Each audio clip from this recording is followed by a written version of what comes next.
Tiene la palabra el diputado Diego Bocio. Sí, muchas gracias al ministro por acercarse. La decisión, dijo el ministro, es del Congreso, con lo cual, si la decisión es del Congreso, vamos a tener que tener mucho trabajo, mucha rigurosidad y muchas aclaraciones. Hasta ahora solo tenemos un borrador, no tenemos ningún proyecto definitivo. Las consideraciones políticas nuestro bloque las va a hacer en el momento que discutamos con el resto de los diputados. Prefiero tomarme los minutos que tengo para hacer 4 o 5 preguntas de este borrador de proyecto, que espero que sea borrador porque entendemos que hay errores. La primera es un tema cronológico que me interesa que aclare el ministro o su equipo, que tiene que ver con el artículo 5 de la ley, y el artículo 3 y el artículo 4. El 8 de febrero se hace un primer acuerdo, que es lo que explicó el ministro, y el 19 de febrero el juez Griesa dice: la orden de pari passu se levantará si se cumplen con las dos condiciones: que el Congreso derogue las leyes y que se cancelen los acuerdos, es decir, que se pague, entre otras cosas. Y el artículo 5 dice: los pagos derivados de lo dispuesto en el artículo 3 y 4, es decir, las propuestas de acuerdo ya firmadas o las que eventualmente firmarán y que autoriza supuestamente la ley, es decir, las propuestas que ya se firmaron, las que se firmarán, se efectuarán previo dictado de una orden judicial de los tribunales federales de los Estados Unidos que disponga el levantamiento automático de las órdenes pari passu. El levantamiento de las órdenes pari passu, dijo el juez, que se van a dar una vez que paguemos, con lo cual hay un vacío.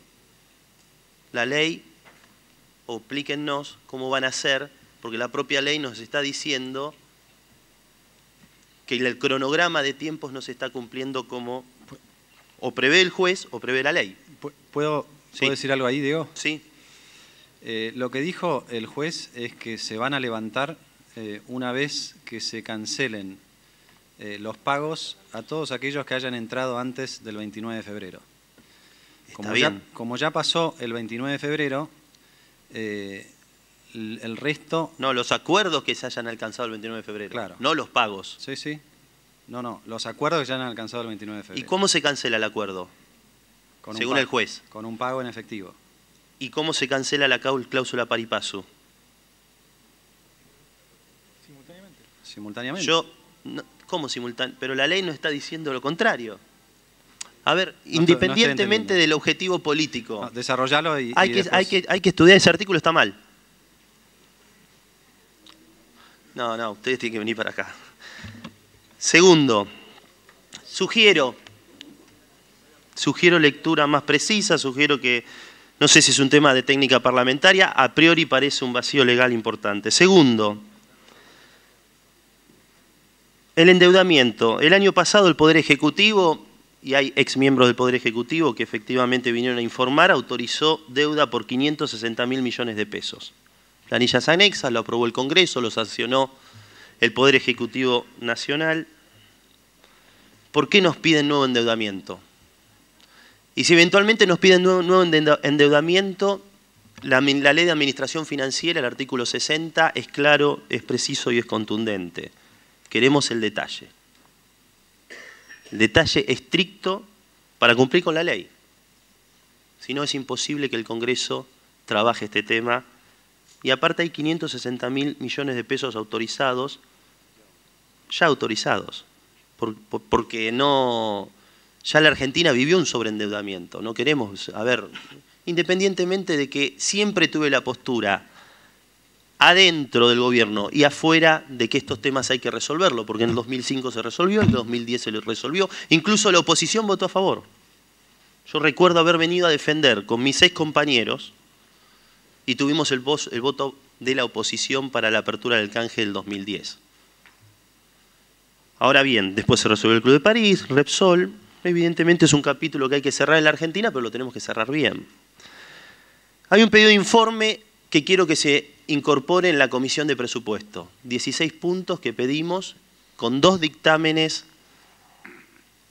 tanto a los abogados, los anteriores como los nuevos, y a la Procuración del Tesoro, que son los abogados que representan al Estado Nacional, en donde hay dos temas claros. No solamente queremos saber si esto abre o no nueva litigiosidad por parte del Procurador del Tesoro y por parte de los abogados y las estrategias que consideran los abogados, sino por qué se renunció a ciertas apelaciones. Nos interesa que nos expliquen quienes forman parte de la negociación por qué Argentina renunció al derecho a apelar. O sea, renunciamos a una instancia. Queremos explicaciones y si efectivamente tuvimos algún tipo de beneficio por esa explicación. Segundo, o tercera pregunta. El acuerdo con NML, no sé quién es Singer, no sé quién es NML, no me interesa tampoco, es NML. Bueno, reconoce honorarios por 235, o gastos legales, o no sé, por 235 millones de dólares. Y es mucho mejor al resto de los acuerdos, significativamente mejor al resto de los acuerdos. ¿Qué opinión tenemos acerca de por qué ese fondo tiene mejores condiciones y qué puede pasar con el resto de los fondos? ¿Por qué no podrían pedir mejores condiciones? ¿Por qué se reconocen algunos honorarios y por qué a otros no? Porque hay 5 tipos de acuerdos. 2 preguntas más muy concretas. El gobierno reconoce, el Poder Ejecutivo, en principio en este borrador, no sé si es así, montos adicionales a las acciones de clase, ¿verdad? Argentina ya tuvo favorablemente 4 acciones de clases a favor, clases seijas. ¿Por qué le estamos reconociendo si tenemos fallos a favor en ese punto? Nos gustaría que nos explique. Y finalmente, en línea con lo que preguntó, más allá de otras 30 preguntas que tenemos y que entendemos que son importantes, desde exenciones a la ley de convertibilidad en su artículo, no exenciones, prohibiciones e indexación prevista en la ley, el único artículo que queda vigente es la ley de convertibilidad, algunas cuestiones que se los vamos a dejar para que las pregunten. ¿Cuál es el riesgo que en este tiempo ninguno de los bonos que tienen capacidad de aceleración puedan ser acelerados y que efectivamente qué implicancias tiene eso para la deuda argentina? Nosotros, como dijo el ministro, la decisión es del Congreso, con lo cual el Congreso tiene que tener todos los elementos para tomar esta decisión o no tomarla, o tomarla con absoluta seriedad. Entendemos que es un tema importante, comprendemos al Poder Ejecutivo y no pretendemos poner palos en la rueda y vamos a ser coherentes, pero que sí, usted fue diputado nacional y si la decisión, como usted dijo, es del Congreso, tenemos que tener zanjadas todas estas dudas. Las negociaciones nunca son perfectas, son posibles. Y posiblemente estamos negociando con lo peor del sistema financiero internacional. Negociar con un usurero nunca es un éxito. Es lo peor del sistema financiero internacional. No sé si tenemos, comparto que el pago en efectivo es mejor que pagarle en bonos y más dejarle papeles a estos tipos, ¿no? Porque evidentemente tienen una conducta muy compleja. Ahora bien, ese auto que usted quiere entregar, no sé si lo tenemos o si lo tenemos, para resolver el problema, lo tenemos que tener teniendo en cuenta también las facultades del Congreso en materia de deuda. No podemos permitir que la Argentina vuelva a ocurrir, aún solucionado este tema y con los problemas que eventualmente puede generar la solución de este tema, no podemos permitir que la Argentina se vuelva a sobreendeudar, haya un hiperendeudamiento y efectivamente tengamos que volver a repetir la historia. Con lo cual le pido al ministro, a su equipo, no solo que responda a estas preguntas, sino que nos responda e incorpore al presidente de la comisión y a las comisiones la respuesta de los 16 puntos de informe y las 23 preguntas que vamos a presentar desde el bloque justicialista. A ver, gracias Diego. Realmente cuando nosotros decimos que es una solución del Congreso, quizás es novedoso para muchos de ustedes acá, pero lo decimos porque lo creemos, no es una postura. Así que tomamos todos los comentarios, los que se pueden realizar en esta reunión y los que hagamos también en otras reuniones como la que tuvimos ayer, Diego, en el Ministerio de Economía. Yo lo que Fui, voy a... aclaro, de permito. Hacienda y Finanzas. Lo que... Hola, fui invitado por usted, ministro. Sí, sí, sí. Yo voy a Fui aclarar... invitado por usted luego de que le enviamos el pedido de informe. Sí, yo estuve muy y contento. la verdad que la reunión fue buena y me alegré de que el secretario de Finanzas tuviese conocimiento incluso de opiniones diputado de Bocio, usted. Diputado Bocio, no dialoguemos, por favor. No, porque Cerremos me así por parece nuestra que pregunta. yo no hice pública la reunión y la verdad que no la hice pública porque me llamó el ministro después de un Bocio. pedido de informe, fui y le pregunté muchas de las cosas y me llamó la atención el conocimiento del secretario de Finanzas de cada uno de los temas. También le gracias. dije que hubo opiniones previas de usted de bonos, como el bono Frank, Diputado y que Bocio, finalmente gracias. me gustaría saber cuánto van a pagar de ese bono. Ahora responde el ministro. Muchas gracias. Me parece que soy más diputado que ministro, estamos dialogando entre los diputados. Yo voy a contestar una de las preguntas nomás, Diego, las otras las voy a dejar que las contesten el abogado Eugenio Bruno y el secretario de Finanzas Luis Caputo. La pregunta acerca de nuevo endeudamiento y si nos vamos a endeudar y es el, no sé cómo fue que dijo el diputado, que es el inicio de un ciclo de endeudamiento, lo que sea. Vuelvo a mostrar esta placa. Estos son números oficiales, los últimos disponibles del Ministerio entonces de Economía, que calculaba que el valor de la deuda en atrasos es de 11.359 millones de dólares. Ya lo expliqué esto. Y expliqué que esto es de septiembre y que si acumulamos los intereses, nosotros estimamos que por lo menos como resultado de esta operación no va a haber aumento de endeudamiento. Entonces no digamos lo que no va a haber, o por lo menos discutamos los supuestos bajo los cuales nosotros creemos que no va a haber, pero no digamos lo que no va a haber. Esa es la primera cuestión. La segunda cuestión, presupuestaria, de por qué nosotros en el articulado de esta ley estamos pidiendo autorización para endeudarnos, es muy sencilla. Primero, porque no podemos hacerlo sin autorización, y segundo, porque el presupuesto original no preveía un acuerdo en Nueva York. Entonces, nos estaríamos engañando a nosotros y al Congreso de la Nación si no incluyéramos en este proyecto la autorización adicional para emitir los bonos que necesitamos emitir para resolver este problema. Entonces, me parece que ahí está bastante clara la situación. Respecto de los detalles legales de las otras preguntas, le voy a pasar primero al secretario de Finanzas y si hace falta, Eugenio redondearía la respuesta. Bueno, gracias por el piropo, primero digo, pero voy a intentar contestar más o menos. Algunas tienen más ribetes.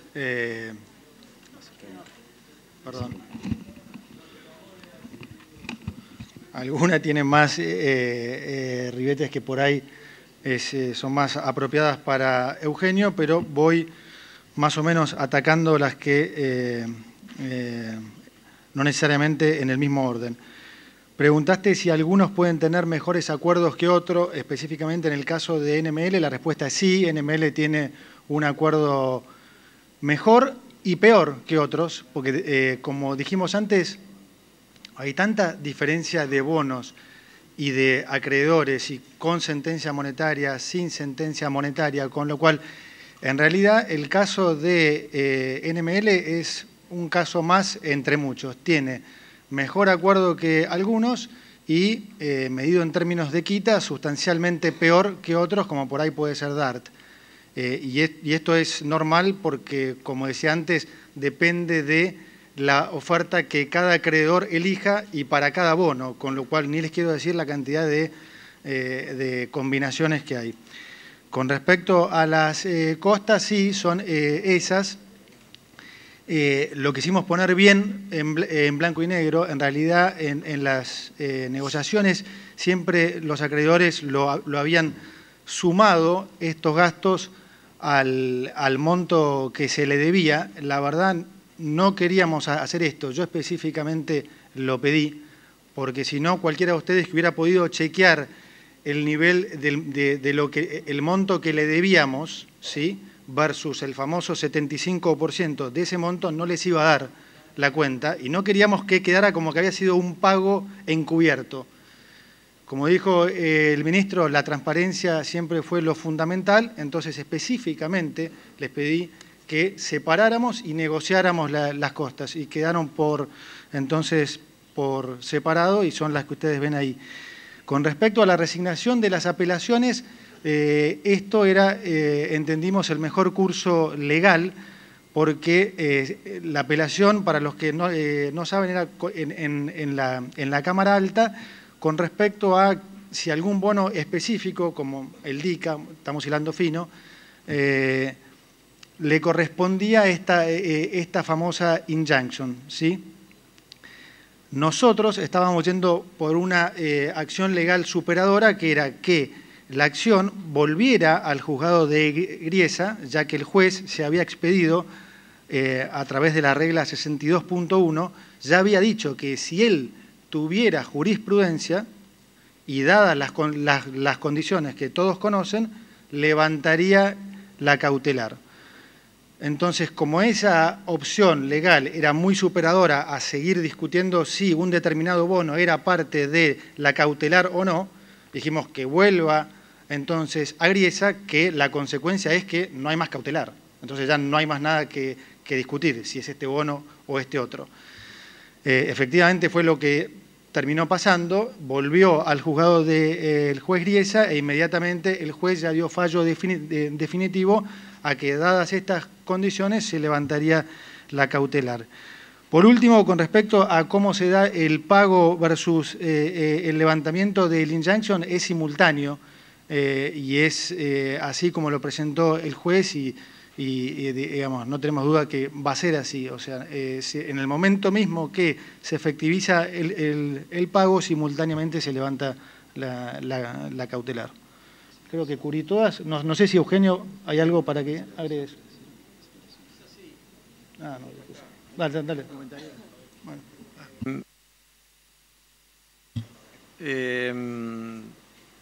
Diego, sí, Bocio, digamos, con respecto a la cronología, a mí me parece, como comentario técnico, es bienvenido, desde ya, es muy bienvenido.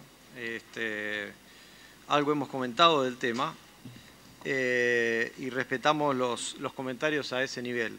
En concreto, lo que este artículo, como está redactado, lo que busca es proteger precisamente a Argentina, proteger los pagos, en el sentido de la cronología.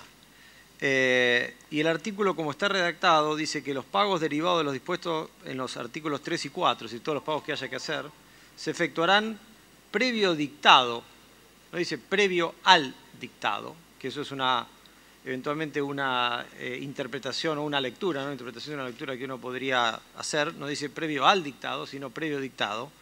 Entonces, básicamente lo que pensamos en su momento y el otro alcance que tiene el artículo, no solo la cronología, que ahora la voy a comentar un poquito más, sino también el alcance. Nosotros teníamos dos temas. Primero, sí o sí nos tenemos que asegurar que al momento que se hagan los pagos ocurran básicamente lo que está previsto, que es que se levanten las cautelares, para lo cual se necesita previamente una orden judicial, y el artículo apunta a eso, es decir, que los pagos se harán previo dictado de las órdenes judiciales, que son las que se están obteniendo en este momento, pero que además, como hay un proceso de apelación, todavía no están firmes, sino que van a estar firmes en, estimamos, 4 semanas. Por lo tanto, una vez que esté la orden de Griesa firme por la Cámara de Apelaciones, vamos a estar en condiciones recién ahí de hacer los pagos, porque nos aseguramos de contar con esa condición.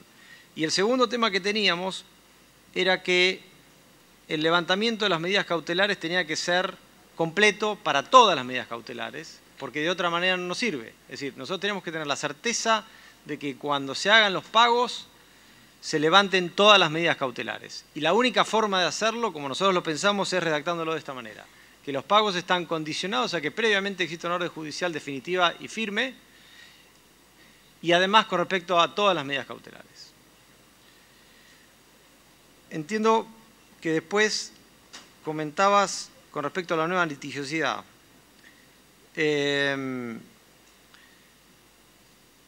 Tenemos, como decía el ministro y el secretario, un memorándum pedido al estudio precisamente Cleary Gottlieb, que asesora Argentina, sobre el nivel de litigiosidad derivado particularmente de la cláusula Rufo.